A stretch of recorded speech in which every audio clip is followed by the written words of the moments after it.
All right, Daddy's gonna go bowling today. All right, give me bag. PBA Hall of Famer Parker Bohn III and family have rolled into Baltimore seeking their second title in as many weeks. But fellow southpaw Rhino Page has refound his rookie stroke, and the Jayhawk awaits as the #1 seed at today's Lumber Liquidators Shark Championship.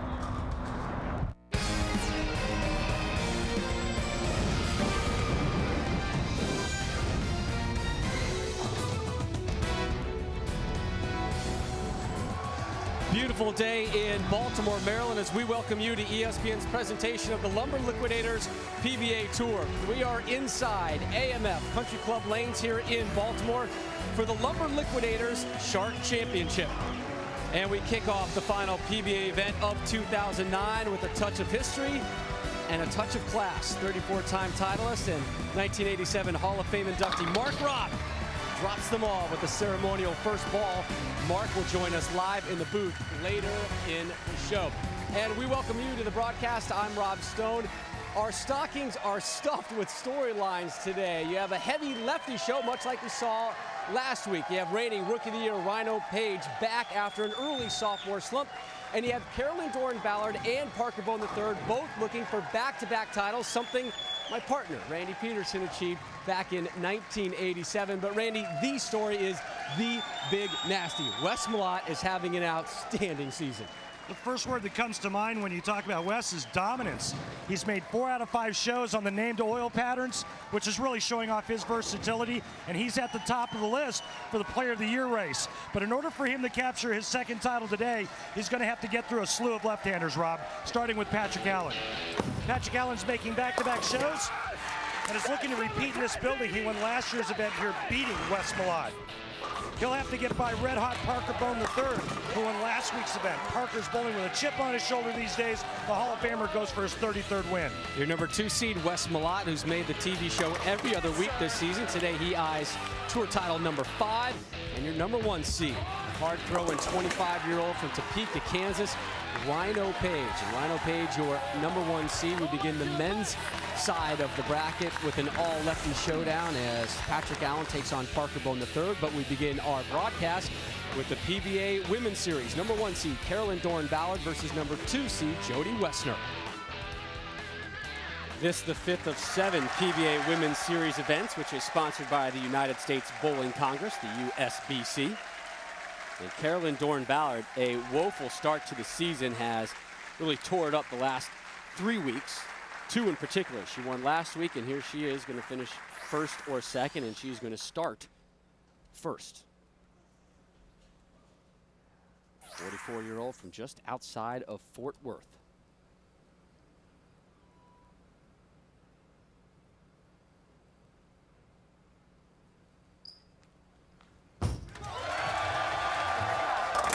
Finds the pocket early, knocks them all down.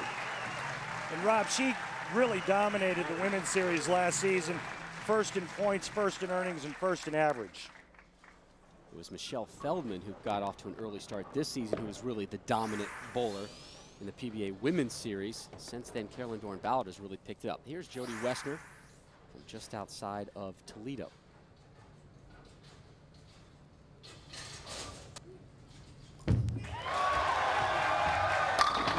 Two for 2.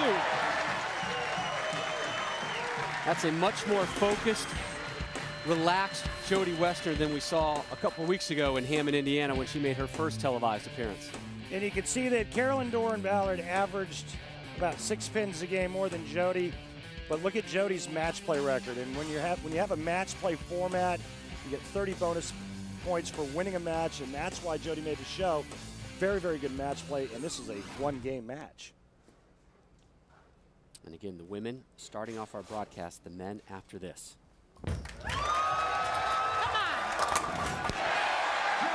Dialed in. And Rob, I got to tell you, watching the women in practice, I like Jodi's ball reaction better than I did Carolyn's because there's a little bit more rotation, and that gets the ball to flip a little bit more down the back part of the lane on this very slick shark pattern. I want to remind you, the men's begin their stepladder tournament right after this match, and we begin with the all-lefty showdown.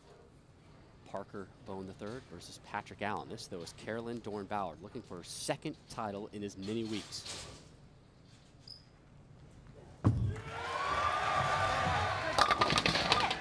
level 7.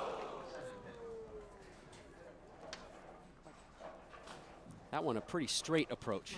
Yeah, and you can see just the lack of down lane ball motion, and it's because Carolyn doesn't hook it a lot. She doesn't have a lot of revolutions, and her ball roll is very much end over end, therefore not covering a lot of ground in the back part of the lane.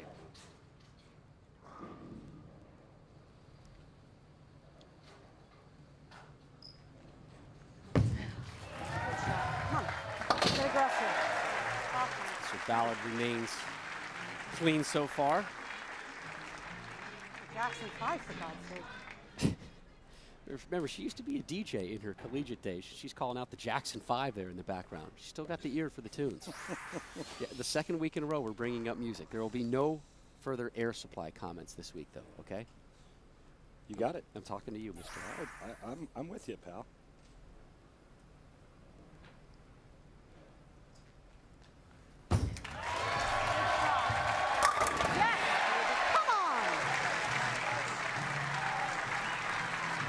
Back on the strike train for CDB.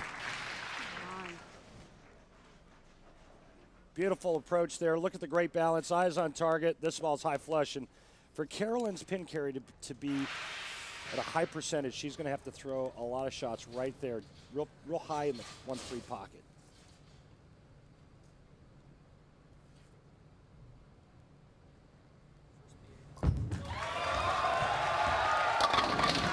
All strikes for Woessner so far. And again, Rod, you can see that a little bit more ball rotation, a little bit more side roll gets her ball to kick just a little bit more down the lane, thus increasing her pin carry. And you had a quick cutaway there in the all-red Ohio outfit of Aaron Hawkins. There he is. I can't tell. You think he's from Ohio? Let's see, a Reds pullover, Buckeyes lid. That is Jodi's fiance.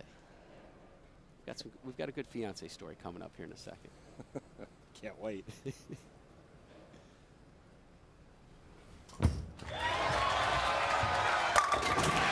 Hambone!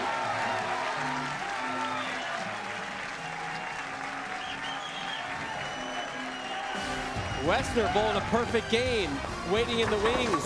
The lefty, Patrick Allen, who won here in Baltimore last year. He takes on Parker Bohn III, who won last week. The Lumber Liquidators PBA Tour on ESPN is brought to you by CLR. CLR, all kinds of dirty, one kind of clean. By Lumber Liquidators, hardwood flooring for less. By Motel 6, the official lodging partner of the PBA. And by Geico. 15 minutes could save 15% on your car insurance. Visit geico.com.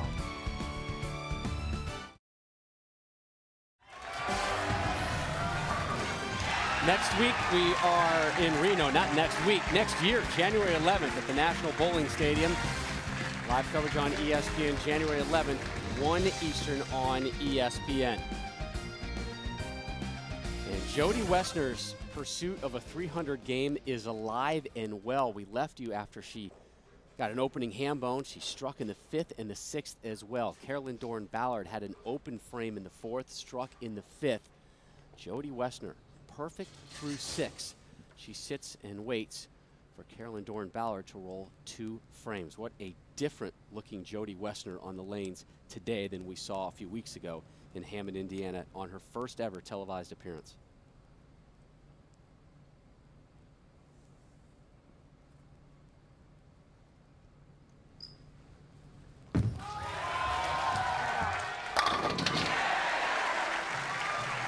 That's better. Cut into that 62 pin deficit by 10.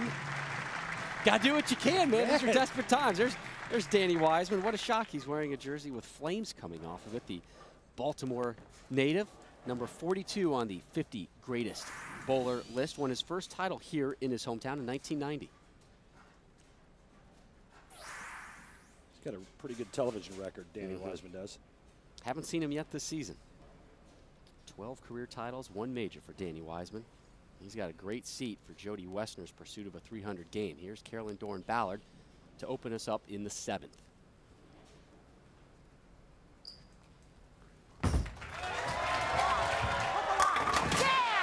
pretty good. That 10. Excuse me, Rob. Pretty good ball change there for Carolyn.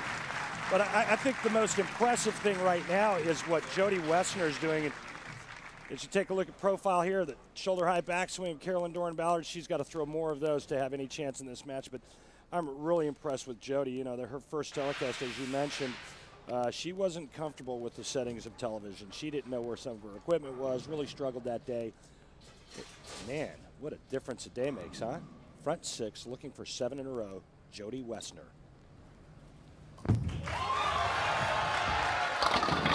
Come on, 7. It's a great run. Thank you, Jodi. Well, she looks comfortable today. She's got a really nice ball reaction, getting it off her hand, very clean. Eyes on target, beautiful knee bend, and look at the balance there. That's what you try to get through to your students at home when you're coaching. You try to get them into the foul line with good balance.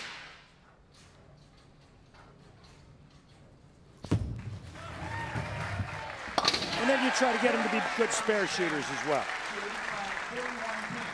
So Woessner with a 41-pin lead as we go into the 8th. Jodi Woessner, if she strikes spare the rest of this game, she will shoot 249. Carolyn Dorin-Ballard can strike out for 248.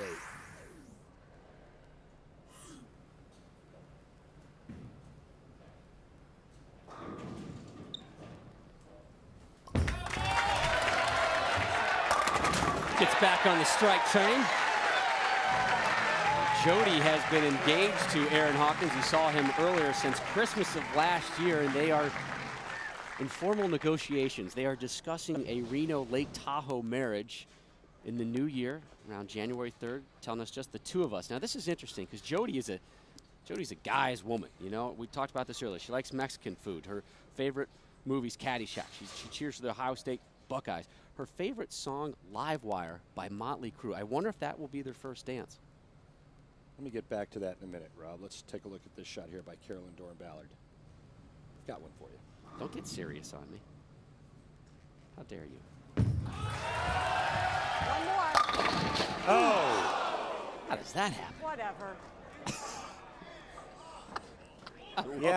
I love that attitude. Boy, and if you've ever thrown a shot where you really needed it and left a solid 8, Carolyn, I can honestly say I know exactly how you feel.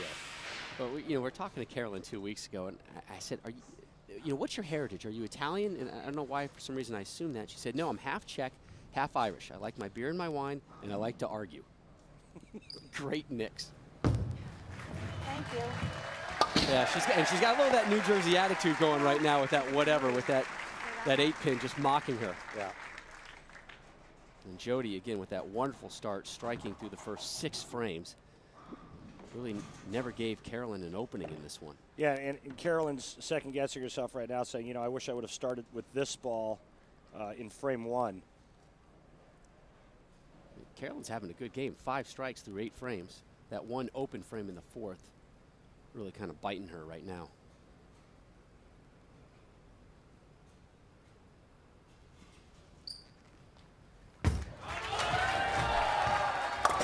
Oof.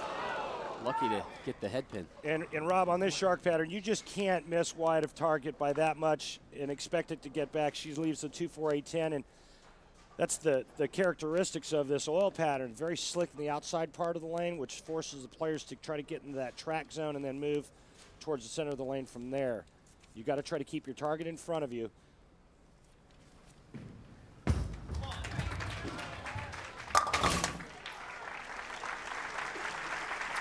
Well, the winners of all 6 singles women's series events will participate in the PBA Women's Series Showdown, a season-ending dedicated broadcast on ESPN, sponsored by the USBC. And you see on the far right your qualifiers. If you win, you're automatically qualify. If somebody has won twice, the person who was runner-up gets to qualify in that one. So it looks like Jodi Woessner. In fact, I can guarantee you she will be moving on. Not just because she's probably going to win this match, but due to the math with Carolyn winning last week, she's already in, Jodi goes in. It's kind of convoluted. Just trust us, she'll be there. Yeah, Rob, I'm with you. She's bowling. But, you know, here's what I wanted to ask you. How many guests are invited to Jodi's wedding? She made it sound like it was just going to be the two of them.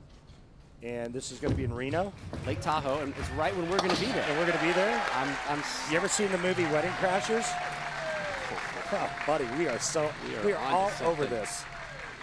What a great game bowled by Jodi Woessner. Has not missed the pocket. A double here. She'll be in the 250s. And what a turnaround from her last time out when she made the show in Detroit, only shooting 173. And it really goes to show you what can happen when you start getting comfortable on television. We're fast-tracking things right now as Jodi drops another. And you see the emotions starting to kick in. And we talked to Jodi yesterday. And she said, you know, my concern last time I was on television was my performance. I had problems switching the balls. You know, I wanted to change, but my balls were on another rack. I was making mental mistakes. It was kind of this rush feel. Now I'm much calmer. I understand the nuances of how the televised program goes, where I need to be, where my balls need to be, where everything works, how the lights shake out. And she got off to a wonderful start, striking 1 through 6, again in the 8th, again in the 10th. And not to be right here. And she just beat up on one of the best women's players in the history of their tour, in Carolyn Dorin-Ballard. And let's not forget, Carolyn was last week's winner. Carolyn loses with a 189. I believe this is our highest game of the season in the women's series. On television. On TV, you're right. Nice game, Jodi. Career title #1 for Jodi Woessner, 247 to 189. Congratulations, Jodi. An early wedding present, perhaps.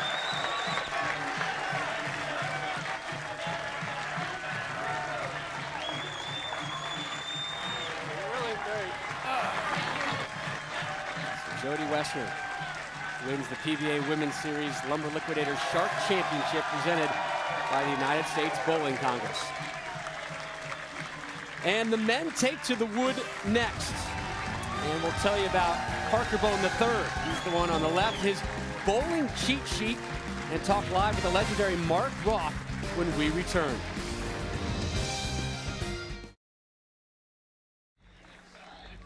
And we welcome you back to ESPN's continuing coverage of the Lumber Liquidators Shark Championship. We continue our top 50 greatest bowlers in PBA history. We begin this week at #8 with the late, great Don Johnson. Don Johnson, Rob, is probably best known for leaving a solid 10 in the 1970 Tournament of Champions for 299. Who can forget Don laying face down on the approach in that historic moment? At #7, Norm Duke. You know, Rob, they say dynamite comes in small packages. They were describing Duke, the only player in tour history to win 3 consecutive majors. He will go into the Hall of Fame in January. At #6, Mike Albee captured 8 major titles, which ranks tied for second all-time. The PBA Player of the Year in both 85 and 10 years later in 1995. At #5, Mark Roth. From 1977 to 1979, in the 66 weeks that he bowled for the title 33 times, winning 22 of them. More on him in a moment. #4, PDW. The fiery eyes and the high backswing are the trademarks of this Hall of Famer. Arguably the best physical game the sport has ever seen. He's second in career earnings at over $3 million. Now here's Bo Burton with more on the man who captured multiple titles in 6 different seasons. Known to many as the father of bowling's power game, Mark Roth lands in the countdown at #5. His hard-cranking style revolutionized the game and led the right-hander to 34 career titles, good for 3rd all-time. Roth is a 4-time PBA Player of the Year and led the tour an average 6 times. He earned both of his majors in 1984, when he finished first at the U.S. Open and the Touring Players Championship. The Hall of Famer is also one of just 3 players who convert the 7-10 split on TV. I think we can say at this point. Rob, Mark Roth's dominance out here back in the 70s and early 80s was sick. We used to have a saying, if you need one person to throw a shot for $1 million, it would be Mark Roth. How about sick Norm Duke, the way he's been rolling in majors? He goes for 4 straight majors when we head to Vegas a little bit later in the season, and we get set now for the men's portion of the show. Take a look at our stepladder bracket.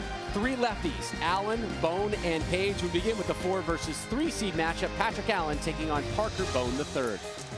And just before we get to that match, we are joined live in the booth by Mark Roth, who was granted a commissioner's exemption this week, and Bold's here, living upstate New York right now in the Syracuse area, getting out of Clearwater. I told you, I'm not so sure about that move, my friend. Particularly this time of the year. I grew up in New York State, so you know, it's just to snow a little bit. What are you up to these days? Just practicing, getting ready for TC in Vegas in January. You know, just still love to bowl, love to compete, and love to win one more. Parker Bohn III will start us off here as we begin the men's tournament. Nice shot there, and you've seen Parker do that over the years, Mark. But, yes, I have. you know, I think that a lot of people remember Mark Roth as being, first of all, probably the first dominant power player to ever come out on tour. How were you able to do what you did back then? Well, when I first came out, I couldn't make a spare, and I could throw strikes, and so I went home and learned how to make spares. Just throw it straight and hard, and continued to practice, and you know, the center I grew up in was 4 different sides, so every section, every 14 lanes was different. So every day I bowl an hour on each side, and you could play different shots, anywhere from the gutter to 4th hour and deeper.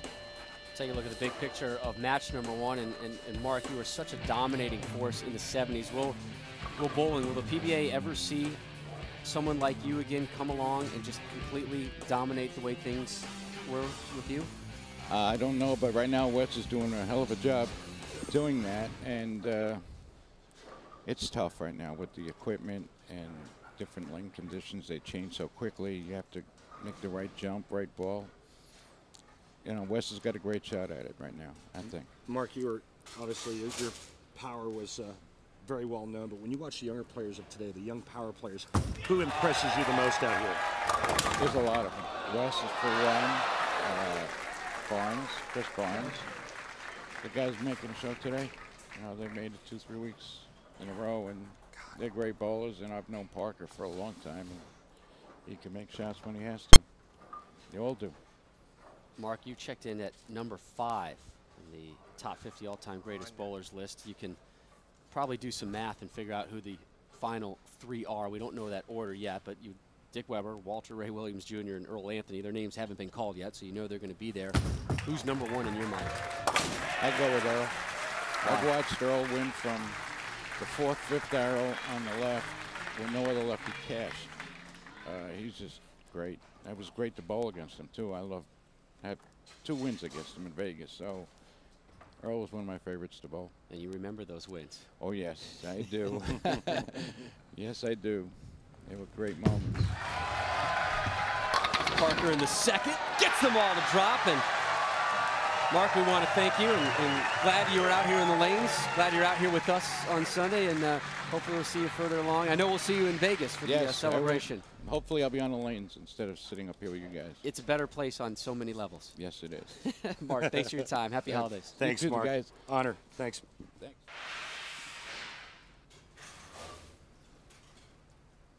So here's Parker Bohn, all strikes, as he begins the 3rd.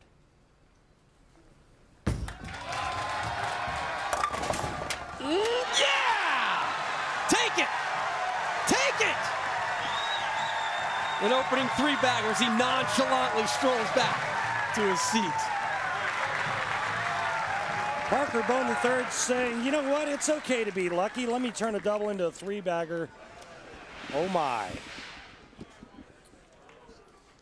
That smirk is wonderful. So Patrick Allen, strike, spare, down 20, his attempt in the 3rd.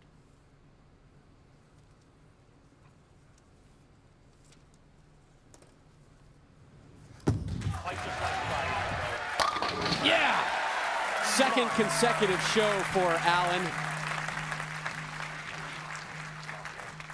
Last year he made 4 in a row, and that 4-in-a-row run began right here in Baltimore. Again, Patrick Allen, the defending champ here in Baltimore. He told us yesterday that's one of the goals. You know, I want to defend. I've never done that before.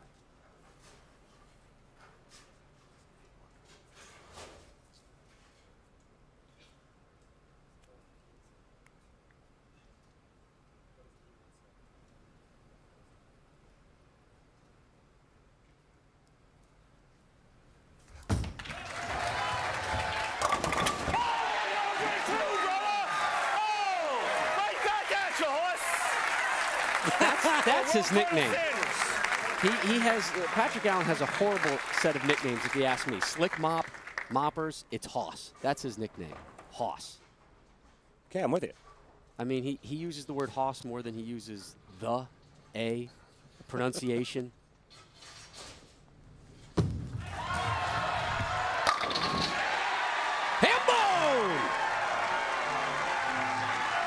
Great start for Parker Bohn III, and you know he knows a little something about this bowling center. That little piece of paper is better known as my hieroglyphics, or my cheat sheet, if you want to say. It gives me little notes in every bowling center that we go to, lane to lane. This week we're bowling in a 40-lane bowling center, and it's literally equivalent to, I'll say, 18 holes of golf. Every single lane has its own characteristic, and if there's something that I pick up, I put it on my note, and it helps me later on in the event most of the time. Looks like a physics test gone bad when you look at that sheet, but it's like having your own local caddy. Yeah, it looks like my daughter Savannah's math homework. But you're right, and you know, a lot of players do that. I know that Walter Ray does a lot of that. Some guys it works real well for. I don't think the great Mark Roth ever did that. He was just that good, man. It's all in his head. He just kept it in the computer. Right now, Parker Bohn III looking to avoid an open frame. Picks up the washout. And that's what really separates Hall of Fame champions from players that wish they were there, and that's the ability to overcome adversity from throwing a bad shot to converting a washout to maintain his lead. Picture perfect. This is a good match, folks, through 4.5. Parker sits down. Patrick Allen steps up. PA. Hoss. Strike, spare, strike, strike. Come on, Storm.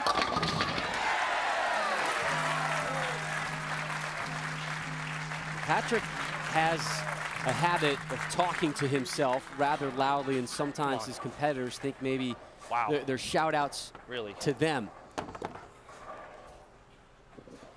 It might have something to do with him growing up in New York, Rob. Come on.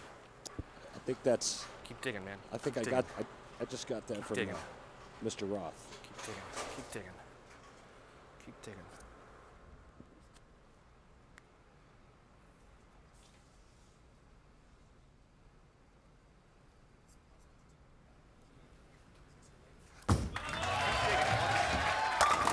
Drop and give me 10. This guy wants to win this match, Rob. You think? Very apparent. And according to Hoss, Patrick Allen, these two are battling for an unofficial title right now. We'll explain when we return to Baltimore. A tight one. Hoss is up by 4.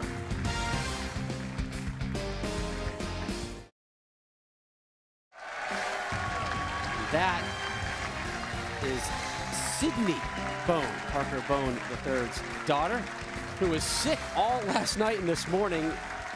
Parker did not get a whole lot of sleep, but not showing the ill effects of that as we take a look at the Lumber Liquidators. Know the wood. Shark, 44 feet in length, the longest of the named patterns. The dark blue area is the heaviest concentration of oil.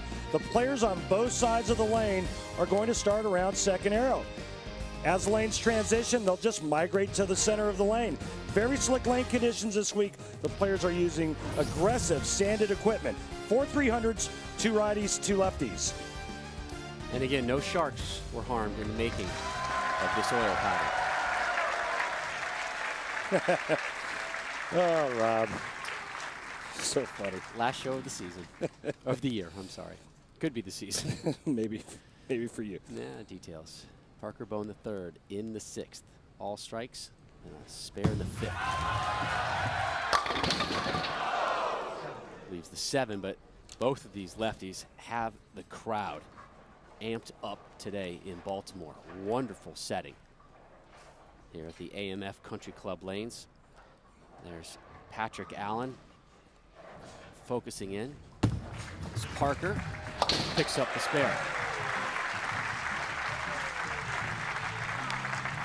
Take a look at some of the numbers on this shark pattern. What the pros do, what the amateurs do. You can see our PBA Experience Leagues, pretty tough scoring for those that are not used to competing on this type of oil pattern. It's very long in length, very slick, and I think that Parker was very surprised that he made the show on this oil pattern. It's not a good oil pattern for him because Parker likes to throw it hard. He doesn't have a real high rev rate, doesn't throw the big hook. We asked him the other night, Parker, why did you do so well this week? He said, I was able to keep my target in front of me.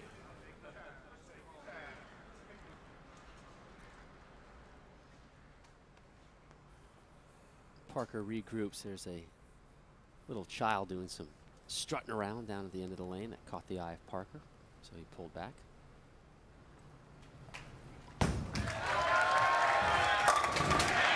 Parker's used to that stuff with 3 kids in the RV. In the RV every week, sure. That's just a normal drive for him. Now we flash back to the second frame. Patrick Allen, this is his only spare frame, and after he makes the initial throw, watch him clutch his right hamstring right there. He was doing some stretching during the commercial break. Have to see if that is going to impact him as he begins his effort in the 7th, looking for 5 straight strikes here.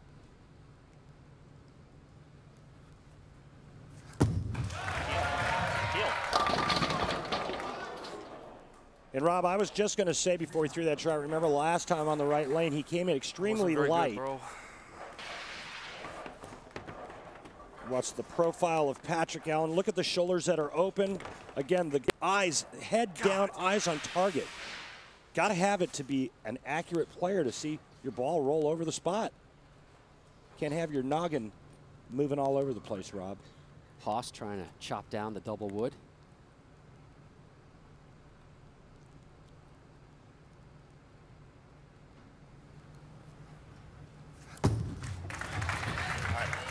Does so with relative ease. Chop down the double wood. That's good stuff, Rob. Good stuff.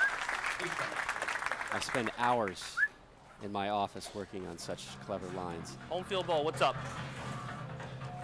Win a trip for 2 to the H&R Block Tournament of Champions in Las Vegas.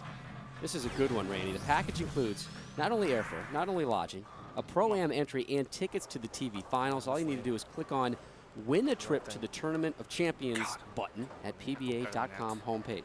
Lodging at the Red Rock. That place is spectacular. What a phenomenal facility. One of our favorite stops on this. Tell you what, folks, get online and log in to try to win a fabulous gift. Here's PA. Haas opening up the 8th off a spare. Haas drops them all. Notice that his angle wasn't quite as extreme to the left there. It's a little bit straighter down the lane. Watch this here, Rob. Watch him work the inside part of the ball. Professionals work the inside part of the ball. Amateurs work the outside part. That's what creates the good roll. You got to have good roll to have that bowling ball adhere on 44 feet of ice. How do you go from inside to outside? How do you make that transition from being an outside bowler to an inside bowler? Takes talent, Rob. We'll get into that later.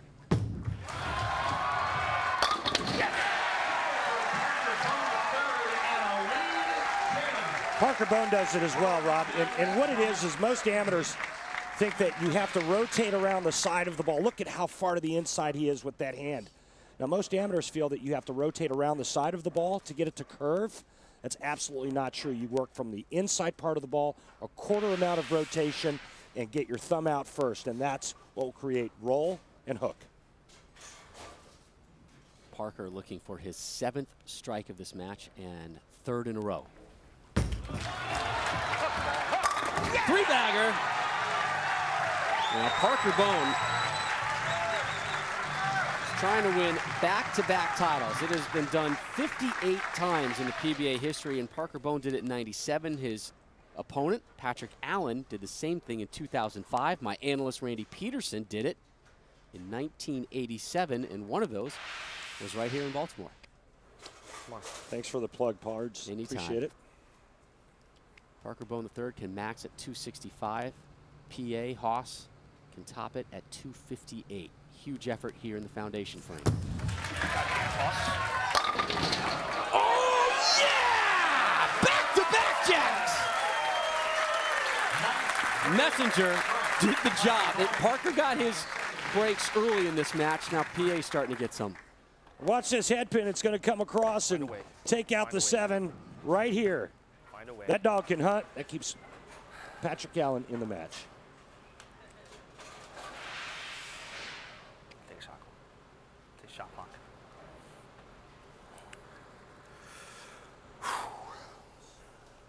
Come on. Patrick Allen taking a shot clock violation. Why? Dig. Just Gotta compose dig. himself. Gotta dig on this lane, bro. You gotta dig. He wants it all to be perfect for this 10th frame. Down 7. Looking for 3 in a row.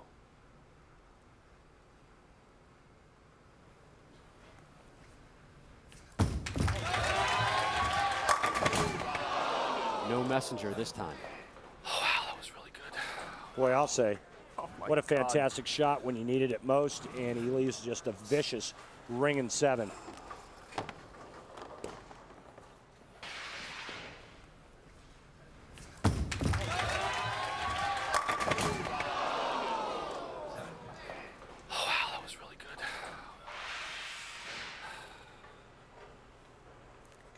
Parker Bohn III in the driver's seat right now. PA can top it at 237 now. Must get this single pin spare first. No Christmas present yet. And what Patrick Allen means by that is that 2 weeks away. That forces Parker Bohn III to mark in the 10th frame. Keeps him honest. Gonna put the pressure on him. That was pretty good, Slick. Doesn't want to give him a gift wrap present. Oh, man. God. That was a U.S. Open right there.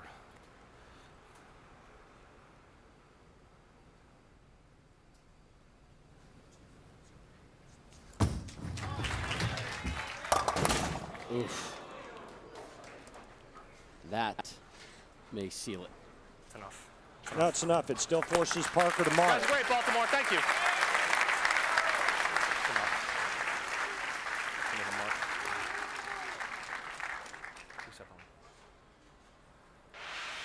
Any kind of mark, and Parker Bohn III advances to take on the big nasty. A much different attitude this week from Haas, Patrick Allen. You know, he said, you know, I was just happy to be on the TV show 2 weeks ago. This week, confident, demonstrative. Parker Bohn III looking for his 2nd straight tour title.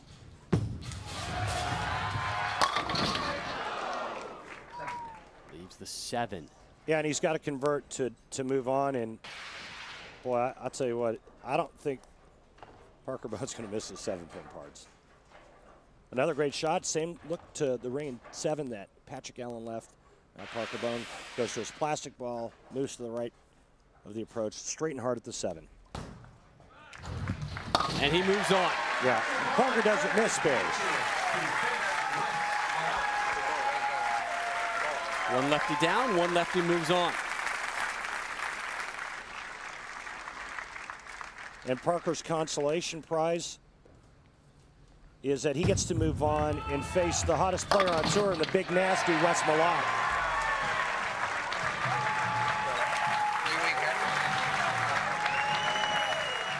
Parker Bohn III, 244, 233. Moves on to match number 2, where he'll take on the man who's on top of the Player of the Year standings right now, the Big Nasty. 6'5", 250. Wes Malott steps up next. Big man with bad back, courtesy of FedEx. The story when we return.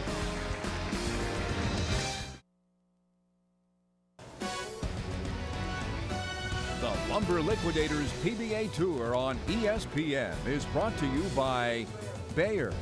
The more you know, the more you trust Bayer. By Prescription Flomax. By CLR. CLR. All kinds of dirty, one kind of clean.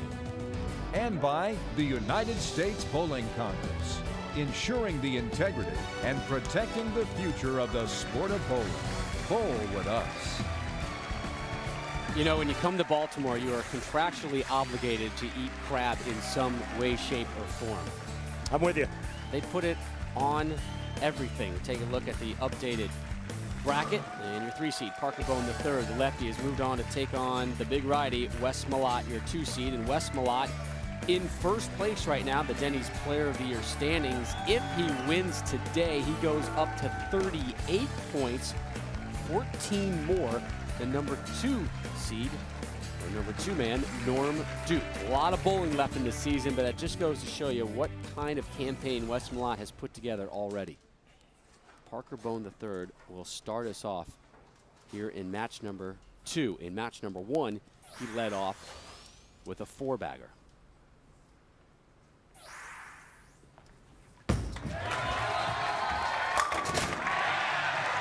Kicks them all to the floor. Parker Bohn III looking to do something that hasn't been done since '07, and that's when back-to-back titles. Jason Couch the last to do that. This is the 16th time he's made back-to-back shows. If you go back to 1989, Parker Bohn III made 3 in a row at one point in that season. There's a look at Wes Malott, the big man who is in Argyle, Texas for about, what, another 2 days before he and the family pack up and head further south down towards Austin. He is looking for help, shall we say, with the packing and the unpacking as we speak. I'm busy that day. I don't know what day it is, but I'm busy. Curves in and leaves the 10. And right off the bat, you see the versatility of Wes Malott, known for being a big power player. And just look at how straight this shot down the lane is. Watch how he keeps the target in front of him, which is kind of the theme this week. And, boy, that's a pretty tight line for a guy that hooks it a lot.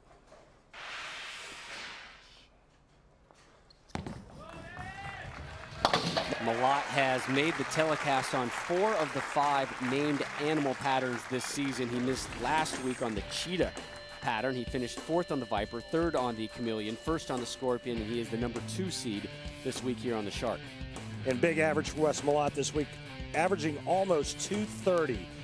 And you would think that when the scores are pretty medium, averaging 230, you'd win a lot more games in match play. He only went 10-8. He won on this shark pattern at the 2005 Mile High Classic, which also happened to be his first ever Lumber Liquidators PBA title. Oh, baby, don't give me that. Don't do that. That's a bad mammal. Now, what's he talking about there? Don't give me that. Well, a little mistake area to the right. Never hurt a right-hander, and he gets this one just a little bit wide of target. And when he sees this ball peel off of that spot, he's a pretty excited guy. And we shift back over to the lefty, Parker Bohn III. Struck in the first, here he is in the second. Boom! Oh! And Rob, when you're talking about Parker Bohn and trying to win back-to-back titles again in his career, did you know that Dick Weber did it 4 times, Walter Ray Williams Jr. did it 4 times, and Earl Anthony did it a record 5 times. The list is a lot longer and more extensive than I imagined. When I came in, I said, oh, great, you know, Parker Bohn's on the show. How many times has somebody won back-to-back titles? I thought it would really be a rarity, and by the fact that you've done it, I mean, obviously, it can be achieved. Ouch. I kid because I care.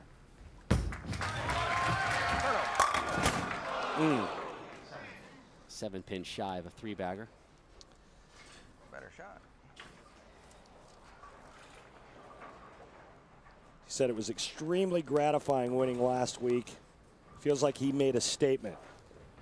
Right now, Parker Bohn III throwing it very well. Perfect on single pin spare conversions this week.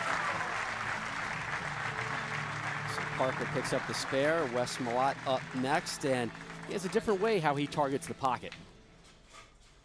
Well, when I start my stance, I'm looking at my break point down the lane. And as I start my approach, my eyes drift back to the foul line, and by the time I get to the foul line, I'm actually looking at the foul line and imagining where I want my ball to cross at my target at the foul line, and from there, it's pretty much all a field game. Keep a close watch on his eyes and what his eyes do during the approach.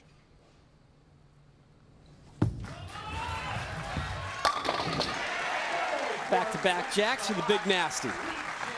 Rob, I went to Okinawa, Japan with Wes Malott this past summer, and he tried explaining his targeting system, and I didn't get it then. I can only tell you that it's unique, it works for him, and he is just a field player. He doesn't practice a lot. His part-time roommate, Dino Castillo, wanted me to make a point to mention that Wes Malott doesn't practice a lot. He's just one of those guys that doesn't have to. One of the reasons he doesn't practice a lot, an achy back. Boom, another jack for the big nasty. You know, back in 1999, he actually worked for FedEx. He was a warehouse worker, and that's when the achy back problems really began, and it was haunting him and really stalking him in the early part of the season. He was telling us, I'm going to get massages, I'm doing the chiropractor, I'm stretching. He's doing everything he can to maintain himself, and whatever he's doing is working right now. After an opening spare, he is 3 consecutive strikes. Oh, bad break there. But Rob, are you sure Wes isn't just using that as an excuse not to move any furniture? You may be onto something there, my friend. You know, we better look into that. Yeah, tough break here for Parker Bohn the third. Watch the bowling ball go right past the 8-pin right here. Second time today we've seen the 8-pin stand. Happened to Carolyn Dorin-Ballard earlier in the afternoon. Parker sends that to the back room. So strike, strike, spare, spare for PB3. I don't know if you're aware of this. Parker Bohn's father is here. He is Parker Bohn the second. You came up with that all on your own? I'm smart. Brilliant. That Colgate education to use.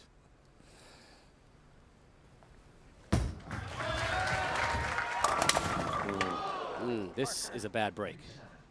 And that's a bad shot, and Parker will be the first one to tell you that. You see him look at his hand. He just lost it a bit in the downswing in that release. It's kind of like a wet bar of soap coming out of all 3 fingers at one time. Saw a quick look there at Parker's father right there in the glasses. Parker Bohn the third did get the washout in the 5th. In his first game here in game 2, has to settle for an open frame.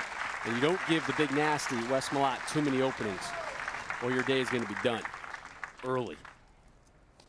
Yeah, not only is Wes good, but when you give him an opening and he's relaxed and he's got 3 in a row working, chances of him throwing a really good shot here in the 5th frame, extremely high.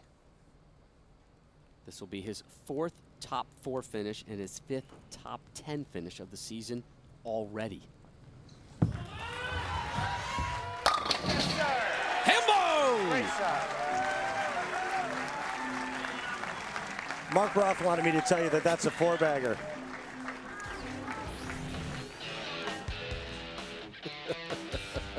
We saved the versatility swing and what the variety of players that have won. Brad Angelo, Mike Machuga, Wes Malott. We have one southpaw in there and Parker Bohn the third. But like you've been saying, Rob, Wes Malott has made the telecast, and 4 of the 5, the only one he didn't make the show on was the Cheetah Championship.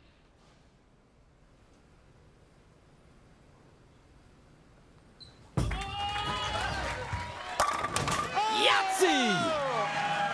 How about them all? Yahtzee! 5 in a row for Malott, the conclusion of Wes Malott and Parker Bohn III when ESPN's live coverage of the Lumber Liquidators Shark Championship returns to Baltimore.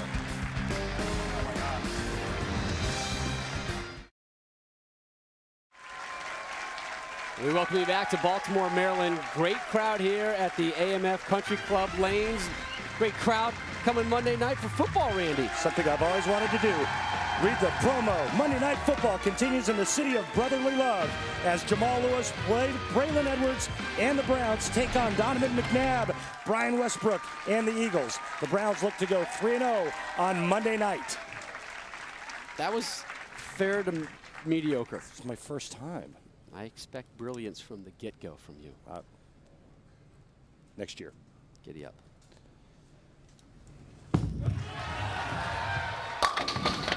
Oof. leaves the 7, and this one is slowly slipping away from Parker Bohn III. Yeah, and not a good sign when you haven't struck since the second frame and the Big Nasty has a 5-bagger. 4th frame in a row that Parker has left the 7-pin. I'm sorry, he left the 8-pin in the 4th as well, but the 7th was there in the 3rd, the 5th, and the 6th. The lead is at 45 for Wes Malott as we begin the 7th, and Malott continues to sit. He has rolled 5 straight strikes. I just got this in. Parker Bohn III, his weight hasn't changed since he started on tour back in 1984. The reason, somebody says that he has the metabolism of a ferret on a double espresso. He's on the children's diet. That's what it is, chasing all those rugrats. There we go. He's like, hey, all right, I threw a good shot. It hit the pocket, and all 10 finally went down. Lucky me. Another beautiful shot by the Hall of Famer. But he's going to need to do this the rest of the match, in my opinion, to have any chance of winning, because he's maxed out now at 235. Wes Malott already in the 230s. Spare 5-bagger to start this game for the Big Nasty.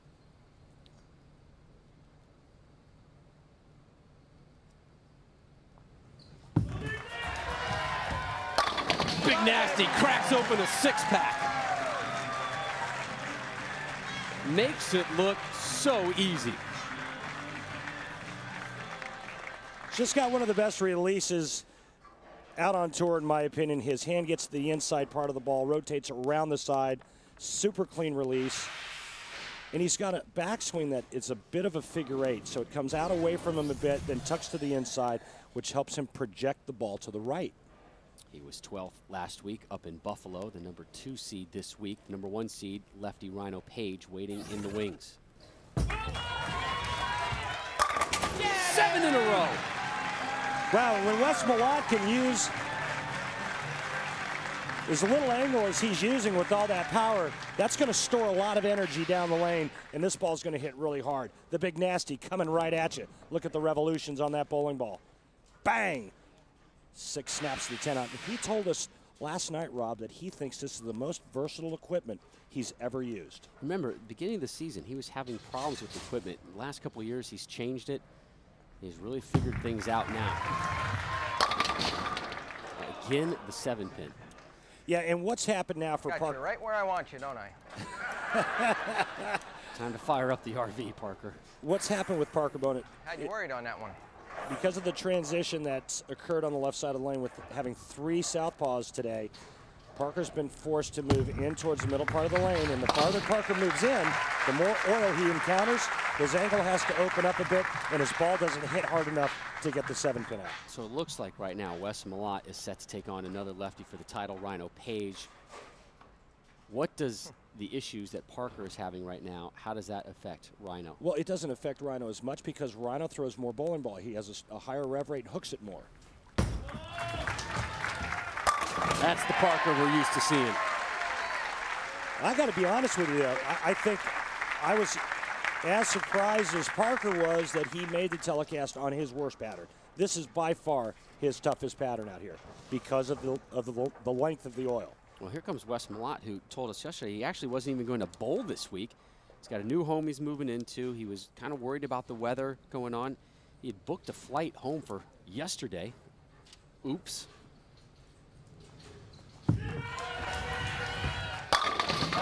And now he is on the verge of competing for the title here in Baltimore.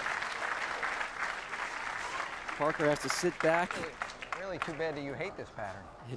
Just take it. And Wes is destroying this. A 9 spare in the first frame, strikes, sets. And Wes is moving on.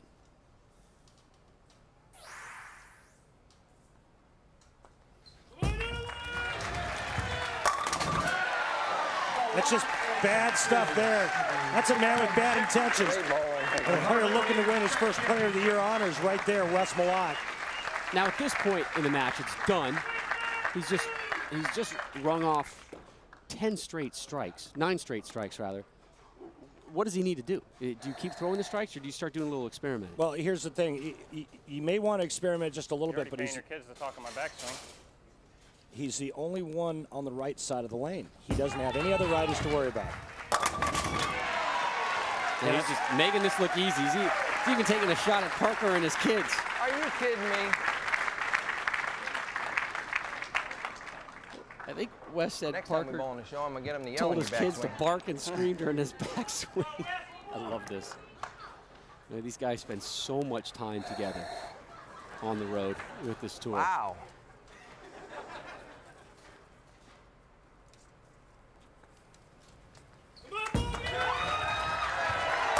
Yeah! Got that. Oh, man! Outside of that 9 spare in the first frame, it was a perfect game for Wes Malott, a 290. One ringing 10-pin away from 300.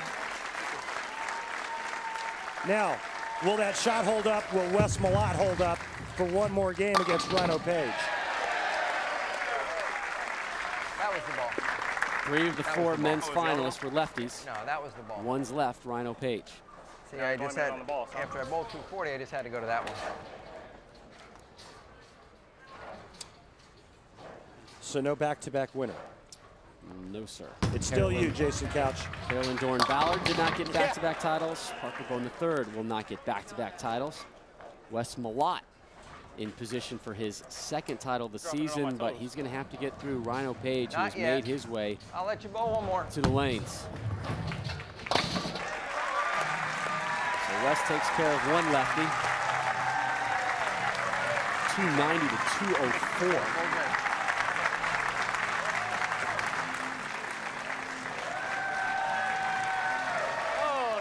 Just shy of a perfect game for Wes Malott. Well, the title showdown is confirmed. The reigning Rookie of the Year, that man. The hard-throwing lefty from Kansas and the #1 seed this week, Rhino Page, set to take on Wes Malott.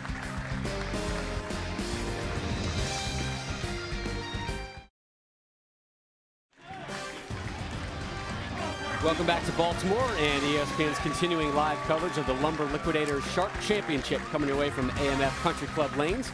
Rob Stone, Randy Peterson with you this afternoon, and our thanks to Michael Gray, the VP of Operations for Lumber Liquidators. Great to have them as the title sponsor this season. And the Lumber Liquidators PBA Tour takes a couple weeks off, then we fired up our West Coast swing and we begin the new year in Reno, Nevada at the National Bowling Stadium. Live coverage on ESPN, 1 Eastern, Sunday, January 11th. From there, we make our way even further west. One of our favorite stops, Lava Lanes, Medford, Oregon, the Earl Anthony Medford Classic, Sunday, January 18th at 1 Eastern. Time now for the Geico Championship recap. Randall? Let me try to do a better job with the Geico than I did with the Monday Night Football promo. We can only hope. Match number 1 was a good one. Patrick Allen taking on Parker Bohn the 30, leaves a ringing 7. First ball in the 10th. Parker Bohn gets up, only needs to convert the 7-pin to move on.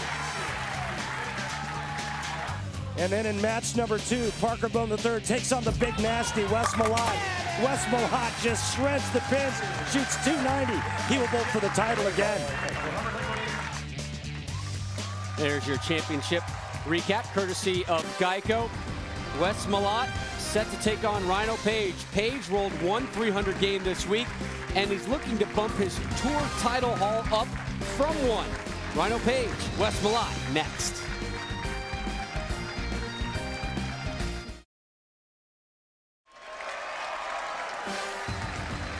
We welcome you back to Baltimore, getting set for the men's title match, Wes Malott versus Rhino Page. We want to extend our thank yous to Shona Chowdhury and Calvin Cohen, the AMF District Manager and the AMF Country Club Lanes GM, respectively. Always a good stop here in Baltimore as we take an updated look at today's bracket. And it's 1 versus 2, Wes Malott versus Rhino Page in our title match. Rhino Page just ran rampant through the PBA Tour last year as a rookie, setting all types of rookie records, but an extremely slow start here. This is his first televised appearance of the season.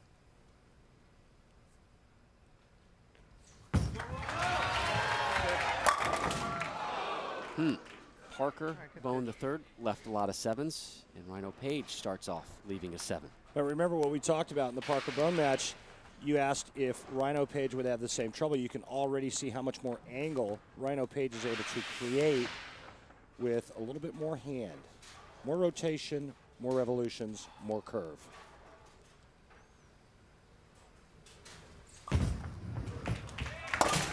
And someday, Rob, I'll teach you how to curve it like the pros. Well, let's do it over the holidays. Okay. Lord knows I need help with my bowling game. But I do have the shoes. Here's Wes Malott, your number 2 seed. Again, a 290 in his match number 2 victory over Parker Bohn III. And Wes Malott did not miss in practice when we went to the break. He struck on every ball.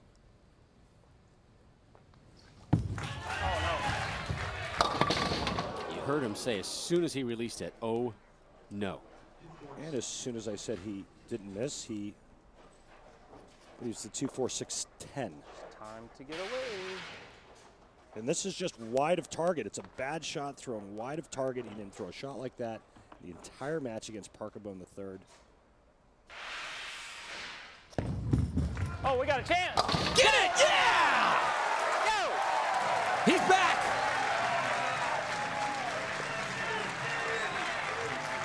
And the focused sophomore keeps his eyes shut. And here's the crowd. What a pickup from Malott. Yeah, that's really the only way you can convert that split, and Wes Malott does it perfectly. With the victory over Parker Bohn III, Malott now 2-2 on television this season, has the 3rd highest average on the tour, 225.18, and is on top of the Player of the Year standings list. Wesley, you know you need tape. Put tape in it. My gosh.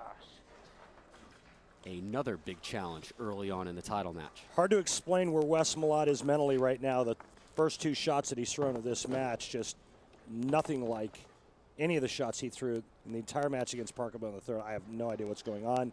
All I can tell you is it's a mental breakdown on his part, not coming into this title match being focused, maybe a little too relaxed because he bowled such a big game against Parker. He bowled a 290. His last 11 throws were all strikes. And good luck converting the 2-8-10. I've made it once in my life. Takes care of the 2-8, so an open frame for Malott. As we take a look at the big picture of our title match, hard-throwing righty Wes Malott, hard-throwing lefty in Rhino Page.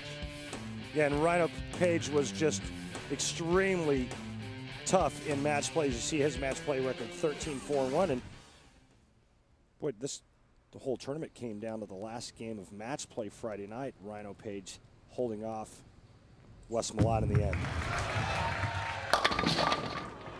We are still seeking our first strike of this title match.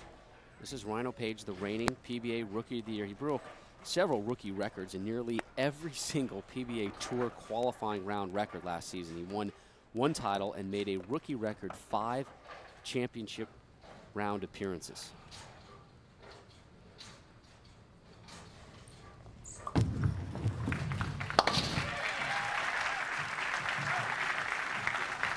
Rhino with a slow start to the season, but some coaching in Columbus really picked him up.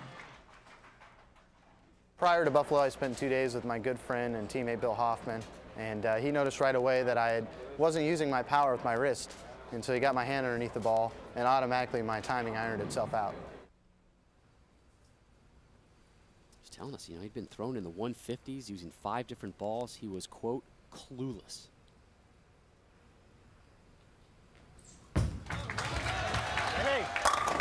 There's our strike. He was getting discouraged early on, not making cuts. And his attitude now is, you know what, just give yourself a chance. You know, get to that cut of 32 and then make it to the 16. Just kind of keep taking those baby steps. And had a huge summer for Team USA. Look at all the hardware he won at the World 10-Pin Championships in Thailand. Malott still seeking his first strike. Again, he had 11 in match number 2. Yeah, and Wes's angle has changed now. You can see that he's quite a bit farther or further to the middle part of the lane than he was in the match against Parker Bohn III. And what's going to happen is that will affect carry. And missed that one. This is just unbelievable. Wow, stay hot. Boy, you'd never expect this from Wes. I don't know what's, like I said, I don't know what's going through his head right now, but right here he just misses target left and whiffs the 10-pin. You want to talk about Christmas coming early for Rhino Page. This championship here is getting gift wrapped for him. And it's exactly what he asked Santa for, too. It's not some of those generic t-shirts or underwear that Grandma used to give you. This is a good gift.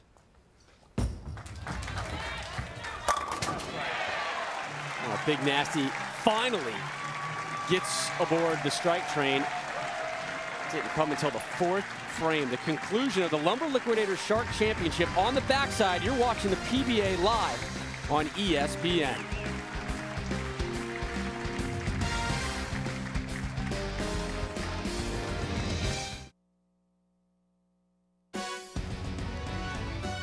The Lumber Liquidators PBA Tour on ESPN is brought to you by Etonic, the official footwear of the PBA. By Denny's, where America's favorite breakfast is now available to go. Real breakfast 24/7. By Geico.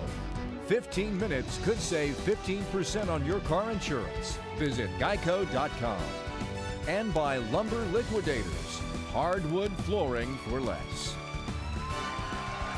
Welcome back to Baltimore. And yes, our presence has been graced today by Eric Rydholm, the executive producer of PTI and Around the Horn on ESPN. If he doesn't make PTI or Around the Horn on Monday, something is seriously wrong with American sports television. You heard it here first. Eric Rydholm, schlepping in from D.C. for the big Lumber Liquidators Shark Championship. I got him hooked on pro wrestling earlier this summer, and now it's bowling. I think it's a natural transition for him to go from wrestling to professional bowling. From PTI to bowling, absolutely. All right, here's Rhino Page in the 4th, working on a strike. And I think he's probably feeling a little lucky that he's just staring at double wood. Yeah, absolutely right, because the 7-pin went. Otherwise, he'd be looking at the 3-7-9. That shot wide of target, and what Rhino's doing right now is giving Wes Malott a chance to kind of hang around. You know, he could have really put a hurting on Wes with a strike there and then followed up with another one for a 3-bagger instead, looking to convert double wood.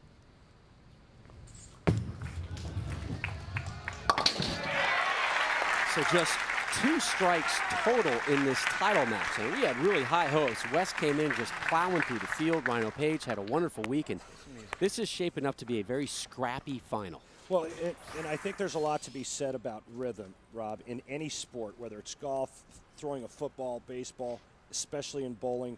Rhythm is everything. It's obvious that Wes Malott in the first 3 frames lost rhythm. Rhino Page, his first match on television today, looking to find rhythm.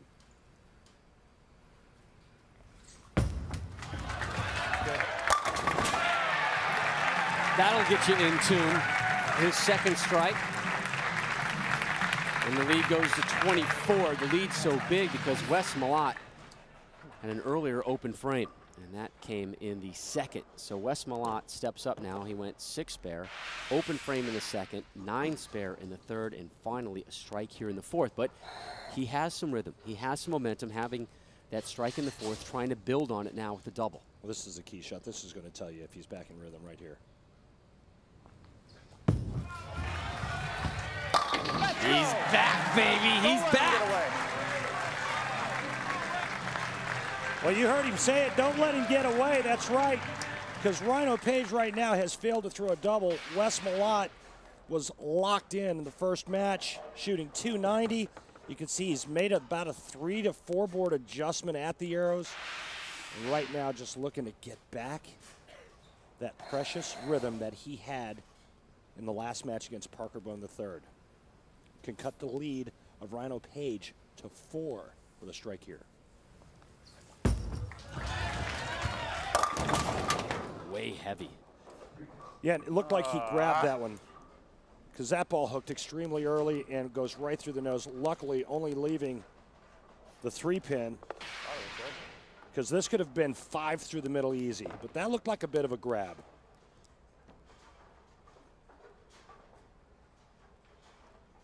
And I think what you're watching here, folks at home, is just how quick lanes can transition out here on the tour.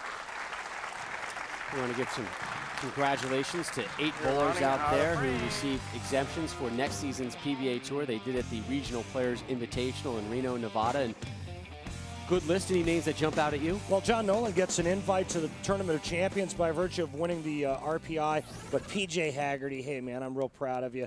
He battled out here on a weekly basis trying to get through the TQRs. And the Wallachik brothers, Lonnie and Brian. Lonnie, a past PBA champion out here. So good to have those guys back out on tour.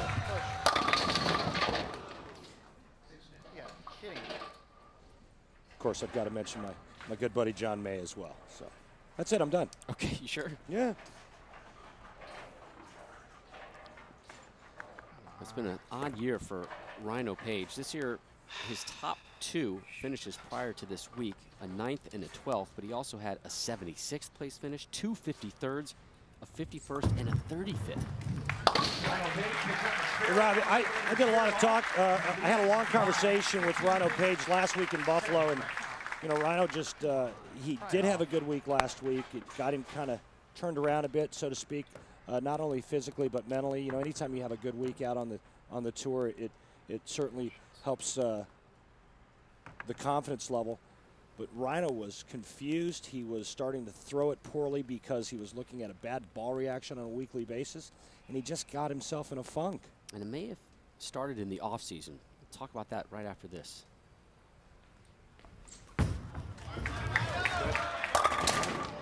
Oh! Take it! Well, a nice break there. Rhino Page was staring at the 6-7 for a second. All of a sudden, he's got 10, still looking for his first double and leading in this match by 15 pins. And Rhino telling us yesterday, you know, quite honestly, I didn't do as much bowling as I should have in the offseason to stay on top of my game. And his quote, young and dumb. You're not so dumb if you realize it and recognize it and change it. Nasty, heavy. He is staring down the oil and the wood, and if I was that oil and wood, I'd start backtracking. Yeah, and Wes has lost his reaction and really he has to start guessing now as to where to stand and where to throw it because he's running out of time. He cannot play the lanes like he did in the first match or the last match against Parker Bohn the third. That's gone. Time to make an adjustment, move in, parallel into the middle part of the lane, and just let it go.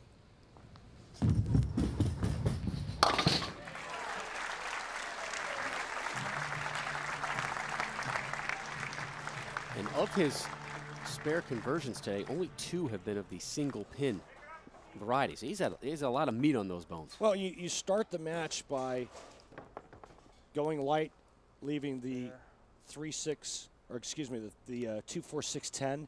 Then you go light again, leaving the 2-8-10. It's kind of hard to get on track. Then all of a sudden you whip a 10 pin.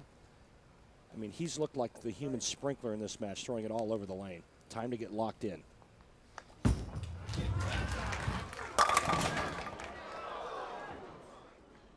Well, that's a good shot. He opens the lane up a little bit, gives the ball a chance. But that ball looked like it was a little bit late getting to the pocket, leaving the flat 10. Are you kidding me?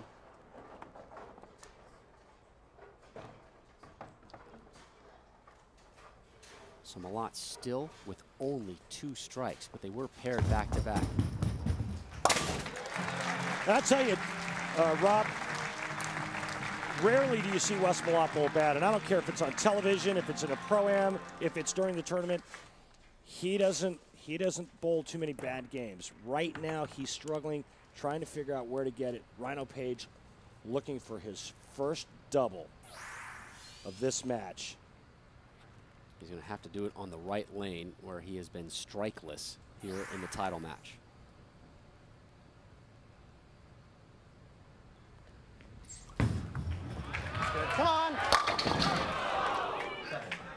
Wow, good shot. It's supposed to be my good lane. He chooses to finish on that lane, still has yet to strike on the right lane, and he will have to finish the match. Right now, Rhino Page with a spare here, he will be at a 199 clip. Wes Malott, the best he can shoot if he strikes out is 200.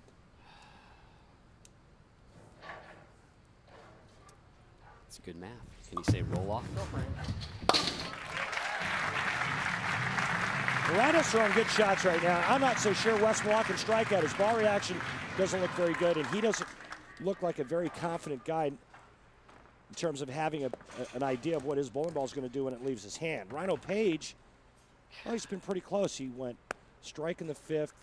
He left a 6-pin in the 6th, strike 7th, and a ring in 7 in the 8th, so he's close. There's Rick Page, Rhino's father. He made the venture from the San Diego area, where Rhino will be heading for the holidays. Again, Rhino Page looking for his 2nd career Lumber Liquidators PBA Tour title. Won his 1st last year. How about it? Oh. Aye, aye, aye. This is painful. Well, unfortunately, this is a sport of bowling because sometimes, no matter how good you throw it, this is what happens. How about it? Aye, aye, aye. One of many oy vey moments here in the title match.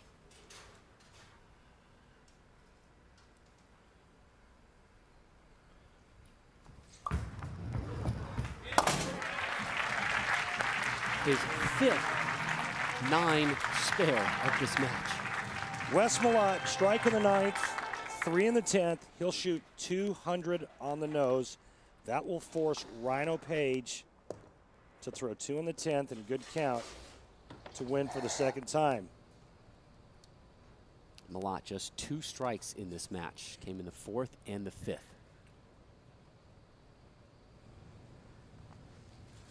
Oof. People moving down on the left down there. Well, and that's just what he needs with all of the other distractions that he's had going on in this title match. After having thrown 11 strikes consecutively in a row, the last game, he's got 2 strikes this game. Yeah, he rolled a 290 in his win over Parker Bohn III. Just dismantled PB3.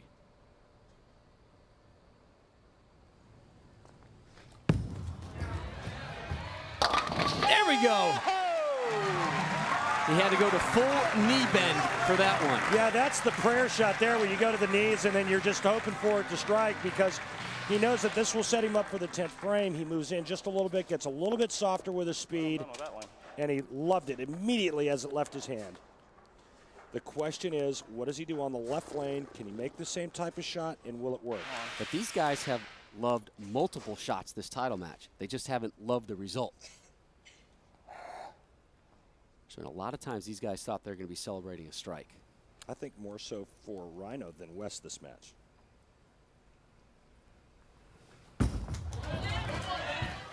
Walk away and kick him down.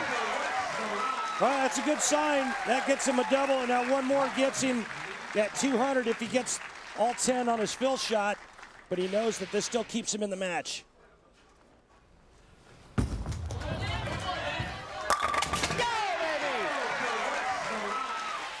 Can he make the same shot?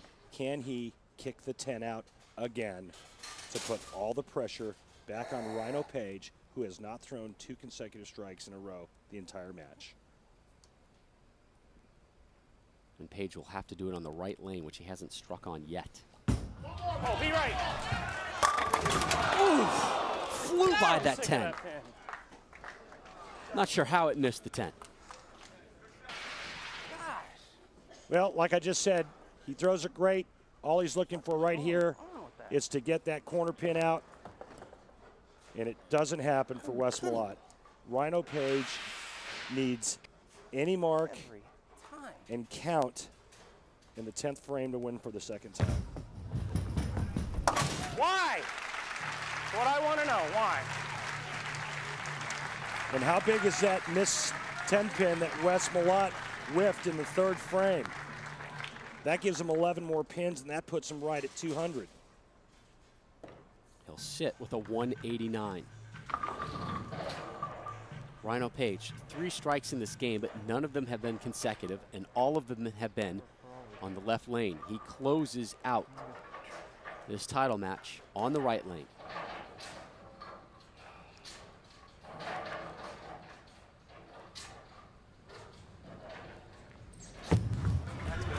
That's good. Almost. Well, I haven't seen you all game, huh? A pocket 710, a really good delivery there. All he needs is a spare. Surprise, surprise. Watch this, look at the 10 pin, it's gonna stand late.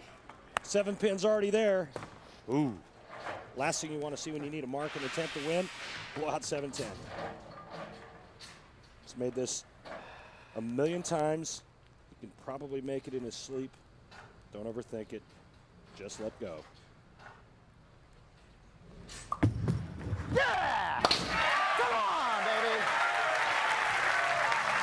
Yes! One shot away, and this should be the easiest shot of the match for him.